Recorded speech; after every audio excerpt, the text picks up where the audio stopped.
ही यहाँ महिलाएं, माता और बहनें ही ज्यादा हैं पुरुषों से ज्यादा। इसलिए मैं कहा करता हूँ कि हम बेटे होने पर बड़ी खुशी मनाते हैं, ढोल नगाड़े बजाते हैं, लेकिन मेरा मानना कि बेटा हमारे कुल का एक शान है, आन है। लेकिन बेटा रोशन करेगा तो बस एक ही कुल को, बेटा रोशन करेगा तो बस एक ही कुल को, दो दो कुलों की लाज होती है बेटियां, कोई नहीं एक दूसरे से कम, कोई नहीं एक दूसरे से कम। हीरा अगर है बेटा तो सच्चे मोती होती है बेटियां, सच्चे मोती होती है बेटियां। दोस्तों, ये स्कूल है, विद्यालय है, यहां रत्न मत खोजो, यहां दीपक जलता है, यह है ज्ञान का मंदिर, यहां मानव ढलता है, यहां मानव ढलता है। अब इन तीनों बच्चियों के लिए सम्मान हमारे अतिथियों द्वारा। अध्यक्ष से 500 रुपए इनकी तरफ से। सभी श्रोताओं को मैं धन्यवाद देना चाहता हूं और साथ में आरपीएस श्री संदीप जी वो दिव्या खरबास को सम्मानित कर रहे हैं 11,000 रुपए दे करके। ये विद्यालय की टॉपर रही थी। किसके गए वो तो ये ट्रॉफी भी ले बेटे। दूसरी पोजीशन पर थी हर्षिका, ये हरडिया से आती है। इनके मामा जी बड़े जागरूक हैं और ये बच्ची ऐसी है कि अपनी मम्मा पापा के पास में नहीं जाती है, अपनी नानी के पास में रहती है और नानी को छोड़ करके नहीं जाती है। अब की बार मैंने कहा था कि सीकर जाओ आप, लेकिन इसने मना कर दिया कि मैं मेरी नानी को छोड़ करके नहीं जाऊंगी, यहीं से डॉक्टर बन जाऊंगी, सर आप चिंता मत करो। तो ये हर्षिका है हरडिया से। तीसरी सपना है, जाओ ना आप। ये अशोक जी इनके मामा जी हैं, इन्हीं का योगदान है। हालांकि इसकी मम्मी भी सर्विस में है, लेकिन मम्मी से ज्यादा ये मामा को प्रेम करती है। अब है सपना। सपना के दादाजी ने बहुत ही त्याग किया है इसके लिए। सुबह 6 बजे सर्दियों के टाइम पर मैं एक्स्ट्रा क्लास में जब बुलाता था तो सबसे पहले हमारे एसएसपी संघ की जो अध्यक्ष है कृष्ण कुमार खटाना, 500 रुपए उसकी तरफ से दिए जा रहे हैं।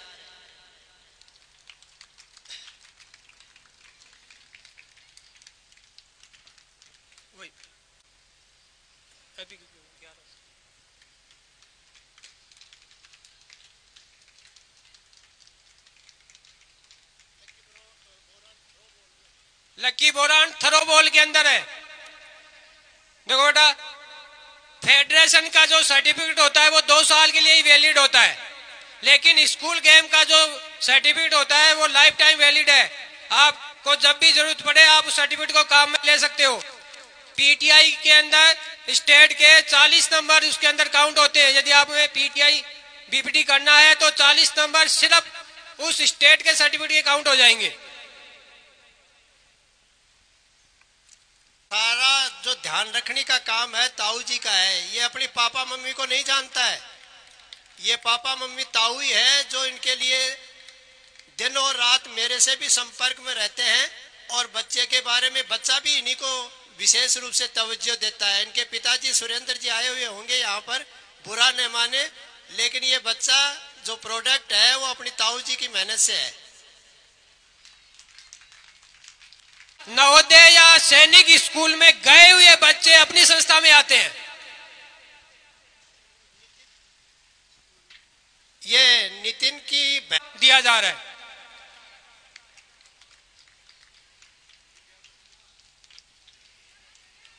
कृपया दोनों मंच पे पधारे और बच्चियां भी मंच पे आ जाए।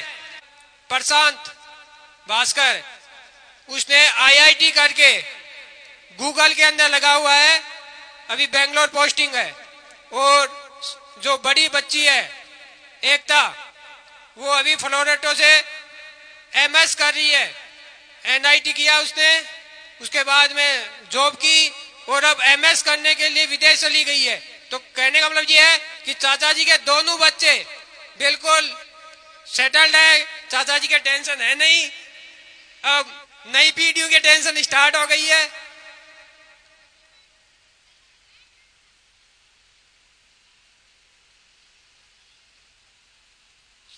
शिव सारी सृष्टि जगत में है, शिव ही शिव है हर कण कण में, यह सारी सृष्टि बसी शिव में।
अभिनंदन।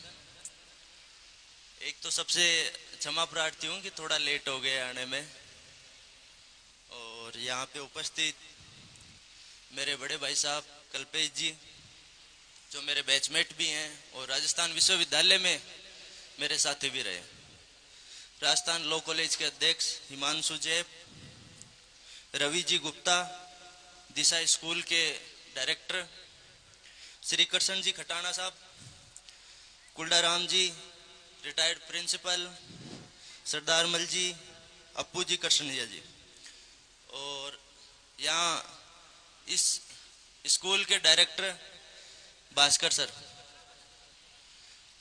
आपड़ली में बोलूं या हिंदी में बोलूं? कल्पेश जी बहुत बड़ाई कर दी मेरी, तो आंखों कर्जा भी उतारूं या बाद में है? कल्पेश जी ने बहुत बड़ी बड़ी बातें कर दी मेरे लिए, लेकिन सही मायने में तो इनके संघर्ष को देख के हमने तैयारी की थी।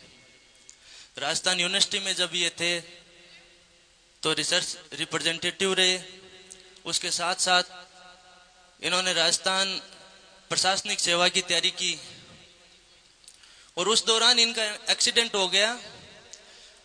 कैसा हुआ वो हमने महसूस किया, बता नहीं सकते, क्योंकि रोड पे हम साथी थे। इन्होंने फोन किया हमारे को कि मेरा एक्सीडेंट हो गया। हम बोले ऐसे मजाक कर रहे होंगे बुलाने के लिए, तो इन्होंने वीडियो कॉल करके दिखाया कि मेरी टांग टूट गई।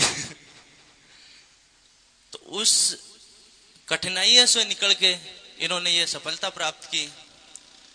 और यहाँ पे माताएं बहनें बैठी हैं,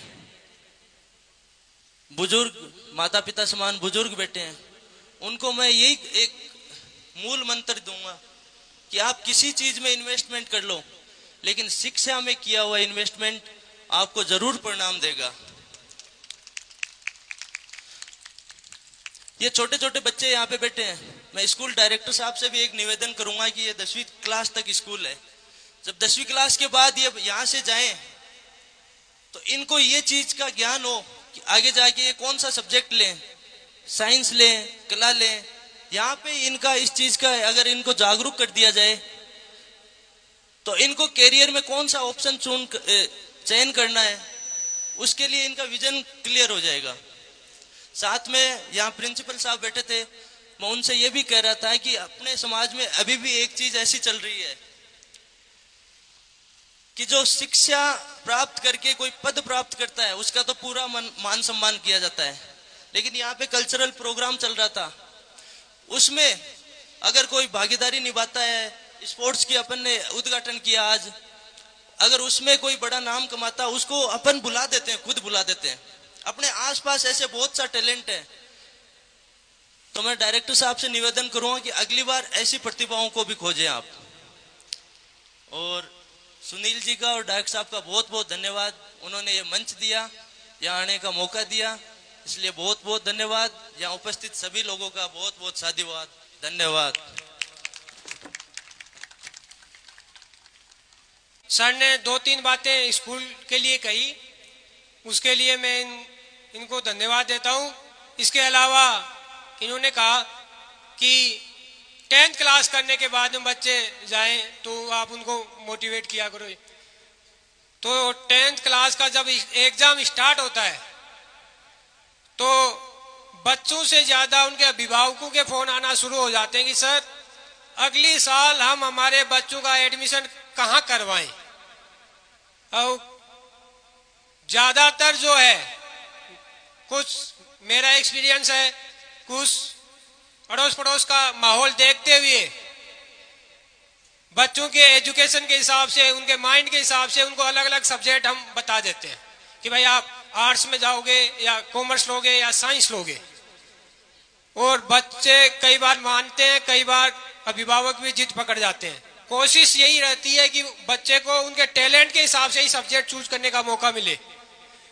और आपके यहाँ पास में ही रवि जी गुप्ता बैठे हुए हैं।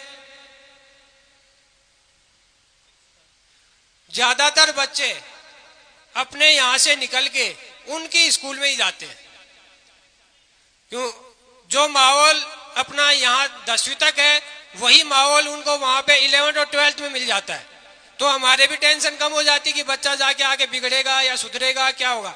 हमारे ग्रामीण एरिया के बच्चों के साथ ये एक समस्या रहती है, क्योंकि यहाँ पे क्या है, घर के माहौल में रहता है, बाहर जाता है तो उसको खुला माहौल मिल जाता है, और खुले माहौल में मिलने की वजह से बच्चे के बिगड़ने के चांस उतने ही ज्यादा हो जाते हैं।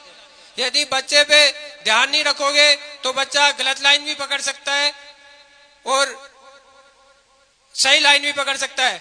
तो मेरी कोशिश यही रहती है कि बच्चा यहाँ से निकलने के बाद में गलत लाइन नहीं पकड़े, और उसके लिए मैं बार बार अभिभावक जैसे छोटे भाई बहन के लिए आते हैं तो उनको ही पूछता रहता हूँ कि हाँ उसके पढ़ाई में कैसा चल रहा है, कोई गलत लाइन तो नहीं है। जैसे मान लो सीकर डाल दिया तो उनको कहता रहता हूँ कि सप्ताह में 2 बार जाके बगैर बताए जाके चेक करके आ जाया करो।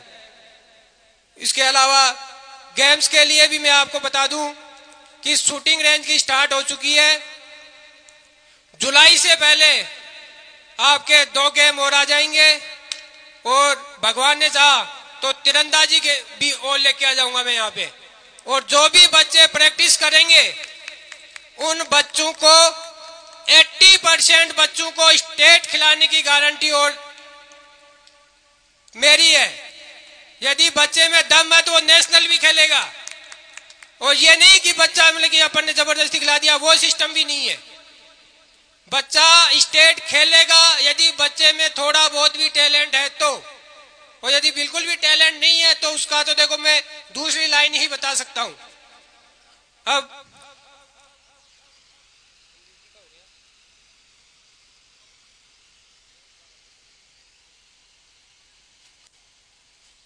अब हमारे अतिथि महोदय दूर से आए हैं, इनको भी आगे जाके और प्रोग्राम अटेंड करने हैं, तो उनको मैं संस्था की तरफ से मन तो नहीं कर रहा, मैं चाह रहा हूं कि वो पूरे समय यहाँ दे, लेकिन ऐसा पॉसिबल आज तक नहीं हुआ और ना होगा। तो ऐसे गेस्ट आप सबने इनवाइट किया तो थैंक यू स्पीच हमारी भी बनती है राजधानी जयपुर से, तो एक बार अपने लिए जोरदार ताली बजा दो।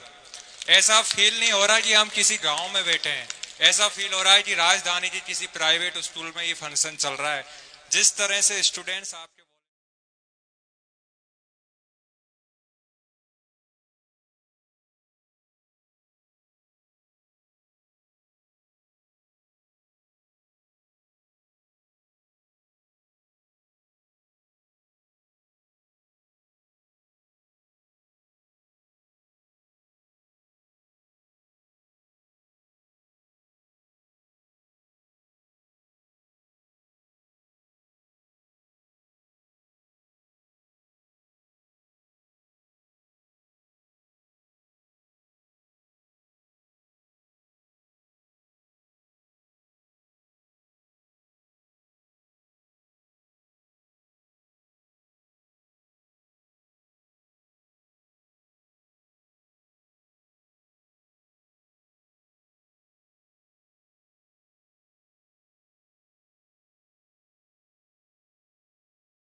पूजा हो मंदिर में, पूजा हो मंदिर में तो थाली भी चाहिए। गुलशन है गुल का, गुलशन है गुल का तो माली भी चाहिए। दिल है दिल वाला तो दिलवाली भी चाहिए। कार्यक्रम हमारा है तो आपकी ताली भी चाहिए।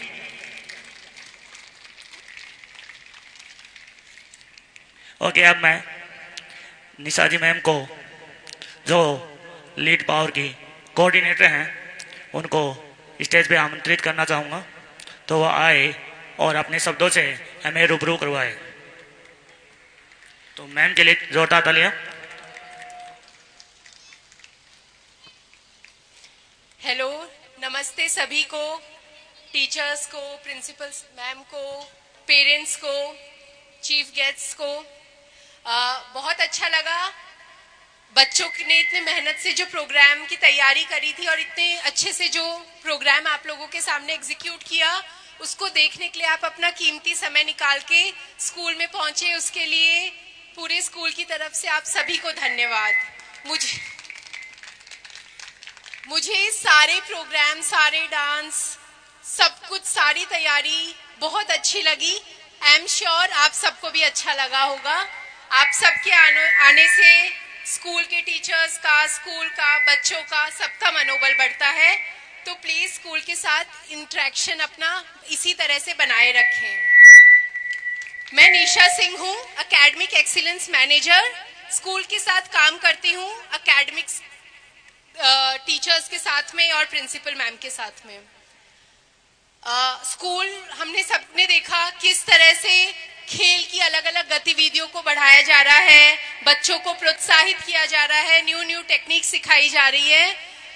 इसके अलावा मैं आज आप सबके सामने जो मैंने मंच का समय लिया है वो इसीलिए लिया है ताकि क्लासरूम में क्या होता है वो मैं आप सबको बता पाऊं।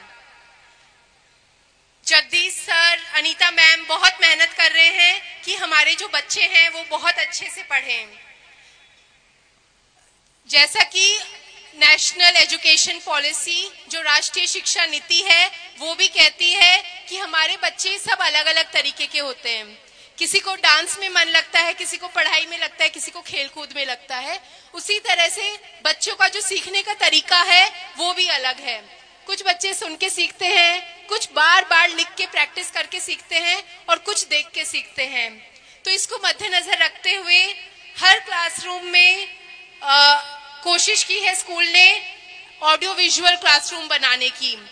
इसको मल्टी मॉडल लर्निंग बोलते हैं। मल्टी मतलब अलग अलग, मॉडल मतलब तरीके। तो हमारे बच्चे अलग अलग तरीके से क्लासरूम में सीखें। उसकी जो पहल है वो एसएमपी स्कूल ने की है। यहाँ पे टेबल में कुछ सामान भी रखा है जो क्लासरूम में टीचर्स यूज करते हैं। ये बहुत ही कम चीजें हम यहाँ पे डिस्प्ले कर पाए क्योंकि खुला मैदान है, धूप भी है। कंसिडरिंग दैट इससे 10 गुना सामान अंदर रखा है जो क्लासरूम्स में टीचर्स यूज करते हैं। अब ये सामान का क्या यूज है? इसको हम कहते हैं टीचिंग लर्निंग मटेरियल, पढ़ाने सीखने के कुछ सामान जिसको क्लासरूम में हर टीचर यूज करती है ताकि बच्चे हर कॉन्सेप्ट को अच्छे से सीख पाएं। आई एम श्योर यहाँ पे जितने भी यंग पेरेंट्स हैं वो मेरे साथ अग्री करेंगे कि जब हम पढ़ते थे हमारे टीचर बोलते थे, हम सिर्फ सुनते थे। किस किस ने इस तरह से पढ़ाई की है? प्लीज अपना हाथ उठाइए। मतलब टीचर ने बुक खोल के बोलना स्टार्ट किया और हमने सुन के सब कुछ रजिस्टर कर लिया। किस किस ने इस तरह की पढ़ाई को एक्सपीरियंस किया है? प्लीज अपना हाथ उठाइए। Very good. मुझे बहुत सारे पेरेंट्स ऐसे दिख रहे हैं जिन्होंने इस तरीके से पढ़ाई करी है। अब इसी को हमें चेंज करना है जो स्कूल कर रहा है। क्लासरूम टीचर की नहीं होती है, क्लासरूम बच्चों की होती है। क्लासरूम में पढ़ाई तभी होगी जब बच्चा इन्वॉल्व होगा। तो जो हमारे टीचर्स हैं वो लेसन प्लान्स के थ्रू पढ़ाते हैं।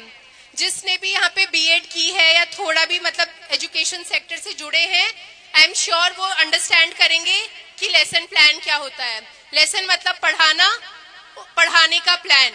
तो लेसन प्लान बहुत इंपॉर्टेंट होता है। हमारी अभी जो राष्ट्रीय एजुकेशन पॉलिसी आई है, शिक्षा नीति आई है, वो ये स्ट्रिक्टली कहती है कि टीचर क्लासरूम में जाए, उसके पहले उनके पास लेसन प्लान होना चाहिए। हमारी हर टीचर क्लासरूम में लेसन प्लान के साथ ही जाते हैं।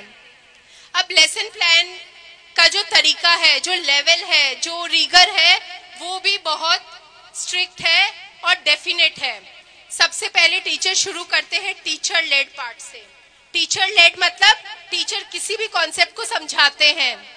जैसे अगर मुझे कोई भी कॉन्सेप्ट पढ़ाना है तो एज अ टीचर मैं बच्चों को पढ़ाऊंगी, बोल के सिखाऊंगी, टीचिंग लर्निंग मटेरियल यूज करके दिखाऊंगी, टीवी पे दिखाऊंगी। जो मैंने पहले शुरू में कहा था, हर बच्चे का सीखने का तरीका अलग होता है, तो क्योंकि टीचर ने अलग अलग तरीके से पढ़ाया है तो चांसेस कि बच्चे को कॉन्सेप्ट समझ में आ जाए वो बहुत बढ़ जाते हैं। जब टीचर खुद से समझा देते हैं, फिर टीचर बच्चों को मोटिवेट करते हैं कि अब वो अपने आप में सीखें। पीयर लर्निंग बहुत इंपॉर्टेंट होती है। आपने अक्सर देखा होगा, कुछ बच्चे बोल्ड होते हैं, शर्माते नहीं है, आता है तो बताते हैं, है ना। कुछ बच्चे को आता है पर वो बोलते नहीं है। वो हम अपने आप में भी एक्सपीरियंस कर सकते हैं, क्योंकि जब हमने पढ़ाई करी थी हमें इतने मौके नहीं मिलते थे स्टेज पे आने का, या जो हमें आता है वो दूसरों को बताने का। तो जो हमारे टीचर्स हैं वो हर रोज हर पीरियड में एक चीज करते हैं जिसको बोलते हैं group practice. Group practice is a practice जहाँ पे बच्चे ग्रुप में करते हैं, 2-2 बच्चे मिलके करते हैं। तो अब तक टीचर ने जो भी पढ़ाया है, अब टीचर बोलते हैं कि ठीक है, अब आपकी साइड में जो बच्चा बैठा है आप उसको बताओ एडिशन क्या है, या मल्टीप्लिकेशन क्या है, या दिन क्यों है, रात क्यों होती है। जो भी टीचर ने पढ़ाया है वो बच्चों को बोलते हैं अब आप डिस्कस करो। क्योंकि क्लासरूम में 20-30 बच्चे होते हैं, सबको बोलने का मौका नहीं मिलता, बट सीख सब रहे हैं तो लर्निंग शेयर करना बहुत इंपॉर्टेंट होता है। तो क्लासरूम में हर बच्चा ग्रुप प्रैक्टिस के समय बात करता है, जो उसने सीखा है वो बताता है। जिस बच्चे को आ जाता है, जो मतलब थोड़े स्मार्ट बच्चे हैं या जल्दी सीखते हैं, उनका कॉन्फिडेंस बढ़ता है जब वो कॉन्सेप्ट अपने दोस्त को बताते हैं। और जो बच्चे टीचर जब पढ़ा रही है सीख नहीं पाते तो वो अपने साथी से एक और बार सुन के उसको सीखते हैं। आखिरी में बच्चे करते हैं इंडिविजुअल प्रैक्टिस। टीचर ने पढ़ा दिया, बच्चों ने आपस में डिस्कस कर लिया। हम कुछ भी तभी सीखते हैं जब हम खुद करते हैं। तो स्कूल मौका देता है हर बच्चे को, हर पीरियड में, हर सब्जेक्ट में बच्चे ने जो सीखा है उसको अपनी वर्कबुक में, अपनी नोटबुक में करने का। इससे हमारे बच्चे, हमारा स्कूल इंश्योर करता है कि हमारे बच्चे जो भी क्लासरूम में सीख रहे हैं उसको खुद से प्रैक्टिस करें, ताकि वो जो भी उन्होंने सीखा है वो लंबे समय तक उनके दिमाग में रहे। तो ये तो हमने बात कर ली किस तरह क्लासरूम्स दिखते हैं, किस तरह हमारे टीचर पढ़ाते हैं। अब मैं बात करना चाहूंगी अपर मैनेजमेंट की। प्रिंसिपल मैम का क्या रोल रहता है। प्रिंसिपल मैम हर टीचर से वो क्लासरूम में जाते हैं उससे पहले कॉन्वर्सेशन करती हैं, उनकी तैयारी समझने की। क्योंकि टीचर क्लासरूम में जो पढ़ाने वाली हैं उसके पहले प्रिंसिपल मैम टीचर की तैयारी देखती हैं कि वो क्या पढ़ाएंगी, वो कौन सा मटेरियल से पढ़ाएंगी, वो कौन सी वर्कबुक देंगी बच्चों को, वो टीवी पे क्या दिखाएंगी, क्या टीचर ने देखा है या नहीं। तो इस तरह स्कूल में भी चेकिंग होती है, ताकि जब क्लासरूम में पढ़ाया जाए तो 100% बहुत अच्छे से पढ़ाया जाए। So thank you Jagdish sir, thank you Anita ma'am for all your initiatives to ensure कि हमारे सारे बच्चे अच्छे से पढ़ें। Thank you parents, thank you students.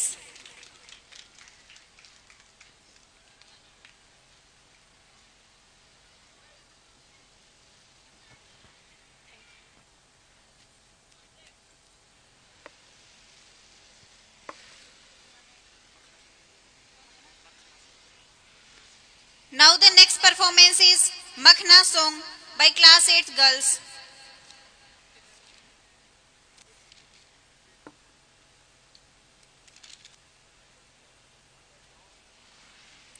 चाहते हो अगर अपनी किस्मत बदलना, कंफर्ट दौड़ो तुम दुनिया की रेस में, धारा के विपरीत होगा तुम्हें चलना।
जोधपुर में लापरवाही से एक्सीडेंट हुआ जिसमें 60 आदमी और छोटे छोटे बच्चे मर गए। इसलिए कभी भी कोई दुर्घटना होती है अपनी लापरवाही के कारण से होती है। हमारे यहाँ पर ये जो आप सिलेंडर यूज करते हैं, उधर से फोटो इसके साथ में आएगी।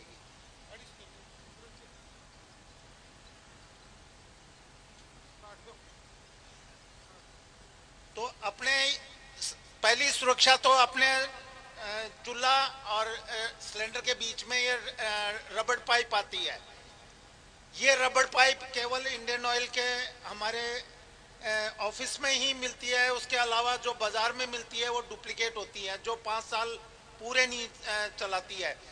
ये एलपीजी जो गैस है, जो ये एलपीजी गैस है, इसमें मर्क कैप्टेन एक सोल्यूशन मिलाया जाता है जिससे कि ये बदबू देती है।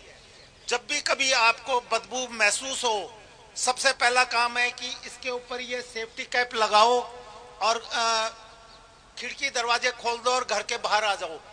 5 मिनट बाद में जा करके सिलेंडर को बाहर ले आओ और उसके बाद में आप कुछ भी देखो। अगर आप ये सोचो कि भाई गैस फैल गई, अपन स्विच ऑन कर दें, तो स्विच ऑन करोगे तो उससे भी आग पकड़ लेगी। आप देखोगे कि हम टॉर्च से चेक कर लें कि ये गैस कहाँ से लीक हो रही है, टॉर्च की उससे भी हो जाता है। यहाँ तक कि अगर ये गैस बहकर, ये हवा से भारी होती है गैस, पानी की तरह बहती है, तो अगर इसमें अगर अपना ये मोबाइल भी रखा हुआ है और उसके ऊपर से गैस जा रही है तो मोबाइल की घंटी के साथ में ही ये आग पकड़ लेगी। तो सबसे आपको जो सुरक्षा का काम करना है कि जब भी आपको बदबू हो तो मतलब फौरन सेफ्टी में करो और हमारे को सूचित करें कि हमारा सिलेंडर लीक हो रहा है। और इसमें लीकेज में अपने डिलीवरी मैन के पास में ये इंस्ट्रूमेंट्स होते हैं, लीक डिटेक्टर वगैरह ये आता है। लीक डिटेक्टर से वो चेक कर सकता है कहाँ से लीक है, क्या है।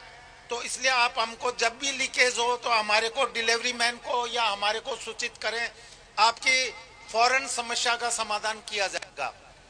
और जब भी आप सिलेंडर लेते हो उसके पास में वेइंग स्केल होता है, कांटा होता है। कांटे से अपना मतलब तोल करके अपने सामने ये सील तुड़वा करके चेक करके सिलेंडर लें, ना कि आप इसको उसने डाल दिया, सील पैक दे दिया, जब भी आप खोलेंगे अगर ये डायरेक्ट हो गया तो आप इसको रोक नहीं सकते। एक्सीडेंट इतना बुरा होता है कि 10 मीटर दूर से भी आग को ये पकड़ करके वापस ले आता है। अब वो कंपोजिट सिलेंडर ला फटाफट। अब इंडियन ऑयल ने इसकी सेफ्टी में अपने एक ये प्लास्टिक का सिलेंडर भी निकाला है जिसको कंपोजिट सिलेंडर कहते हैं। इस सिलेंडर की खासियत है कि ये कभी ना तो जलेगा और ना कभी ये फटेगा। इस सिलेंडर के ये यहाँ से ये कट मार्क है, इसमें से आप रेगुलेटर ऑफ ऑन कर सकते हैं। आपका जब भी रेगुलेटर खराब होगा वो फ्री ऑफ कॉस्ट ऑफिस में चेंज होता है। अपनी डायरी ले जाएं, रेगुलेटर ले जाएं और चेंज करवा लें। आप जब भी इसको यूज करते हैं सबसे सेफ साइड ये है कि पहले रेगुलेटर को यहाँ से ऑन करें, उसके बाद में चूल्हे को ऑन करें, और बंद करते हैं तो पहले रेगुलेटर को बंद करें और बाद में ये चूल्हे को ऑफ करें। अगर आपने ये रेगुलेटर से ऑफ ऑन करते रहे हैं तो आपके कभी भी कोई एक्सीडेंट के चांसेस नहीं बनेंगे। ठीक है, आप इसकी जो ये नए सिलेंडर लेने का तरीका ये है कि आपकी जो सिक्योरिटी पुरानी वाली है उसमें ये मर्ज हो जाएगा। आप अपनी डायरी की फोटोकॉपी और आधार और परिचय पत्र 3 चीजों की फोटोकॉपी डिलीवरी मैन को देंगे। आपको ऑफिस जाने की भी जरूरत नहीं है, डिलीवरी मैन अपने आप ऑफिस से संपर्क करेगा और वहां से आने के बाद में वो अपने आप ही आपको ये सिलेंडर को बता देगा कि आपके जैसे 1400 रुपए इसमें हैं तो 1400 रुपए ये 3500 रुपए में से माइनस हो जाएंगे, बाकी के रुपए आप जमा करा करके ये नया सिलेंडर ले सकते हैं। आप इनको जितना जल्दी हो बदली करवा लें।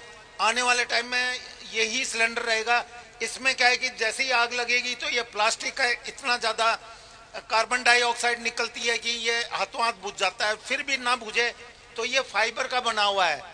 तो फाइबर जब फूलेगा तो इसमें छोटे छोटे छेद हो जाएंगे और ये जैसे अपना बर्नर चसता है वैसे ही इसमें चसने लग जाएगा, फटेगा नहीं, किसी भी हालत में मकान को डैमेज नहीं होगा। और इसमें आप अगर हिला करके देखोगे तो इसमें आपको गैस का लेवल भी नजर आता रहेगा कि हमारी अभी गैस कितनी और बच रही है। तो अब आने वाले टाइम में इन सिलेंडर्स को आप जितनी जल्दी बदली करा लेंगे उतना ही आपका घर और आपके सब सेफ रहेंगे। धन्यवाद sir.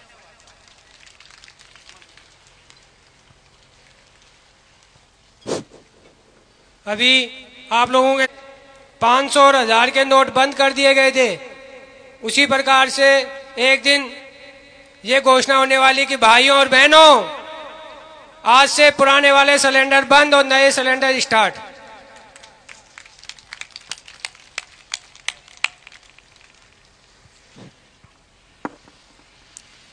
Now in respect of our mothers, we will be going through Ma Act.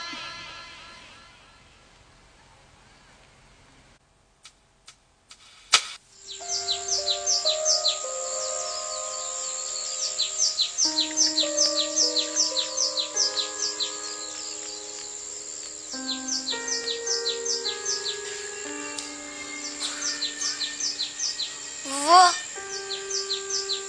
क्या है बेटा?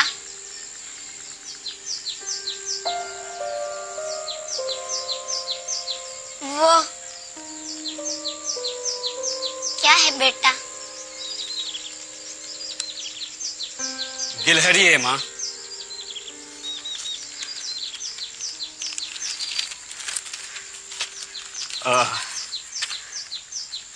माँ, मुझे कुछ बात करनी है तुमसे। मैंने और सुनीता ने शादी करने का फैसला कर लिया है। भगवान तुम दोनों को खुश रखे। आज ही सुनीता को दे देना।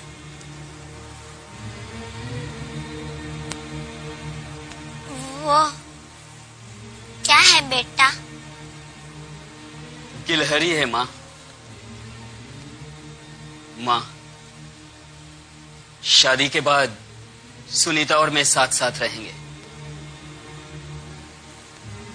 तुम तो जानती हो ना माँ, ये शहर कितना महंगा है। मेरा और तुम्हारा गुजारा तो कैसे भी हो जाता है, पर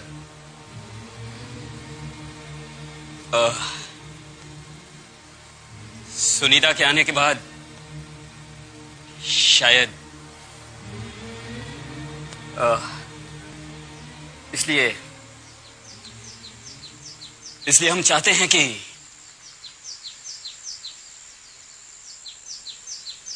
वो क्या है बेटा? गिलहरी,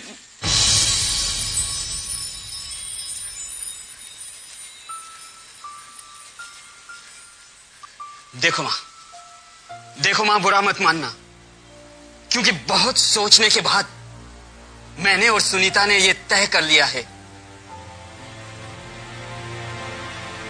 शादी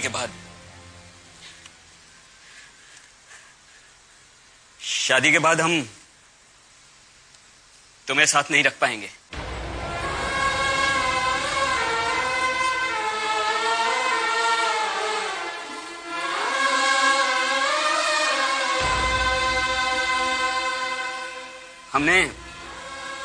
हमने आपके लिए वृद्धाश्रम में रहने की व्यवस्था कर दी है। वो क्या है बेटा? कितनी बार बताऊंगी, वो गिलहरी है। वो क्या? गिलहरी, कितनी बार समझाऊं, क्यों समझ में नहीं आता है तुम्हें?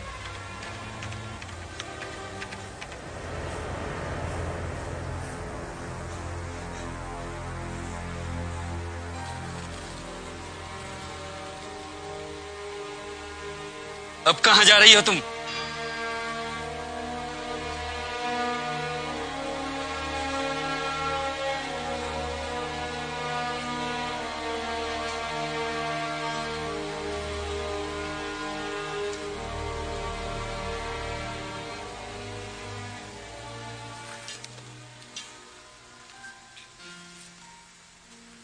तारीख 15 अप्रैल 1975। आज मेरा बेटा थोड़ा जोर से पढ़ो।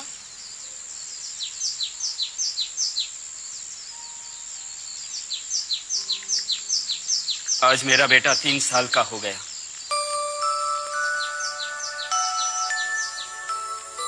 मैं उसे घुमाने के लिए पार्क में ले गई।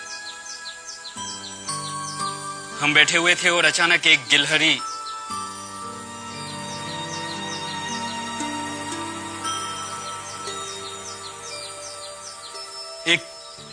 गिलहरी हमारे सामने आकर खेलने लगी।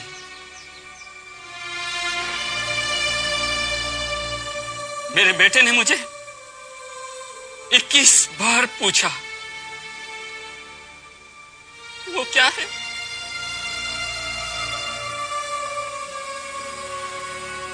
और मैंने 21 बार जवाब दिया कि वो गिलहरी है।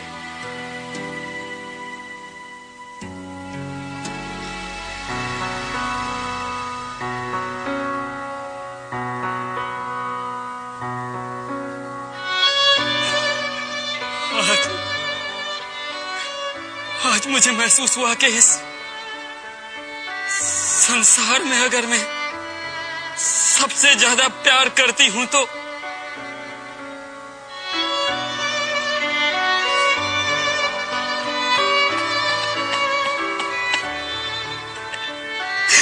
मेरे बेटे से करती हूं।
कार्यक्रम की अगली कड़ी में अब कुछ गर्ल्स अपनी प्रस्तुति देने आ रही हैं मेरू रंगाने पे, तो जोरदार तालियों के साथ उनका स्वागत करें।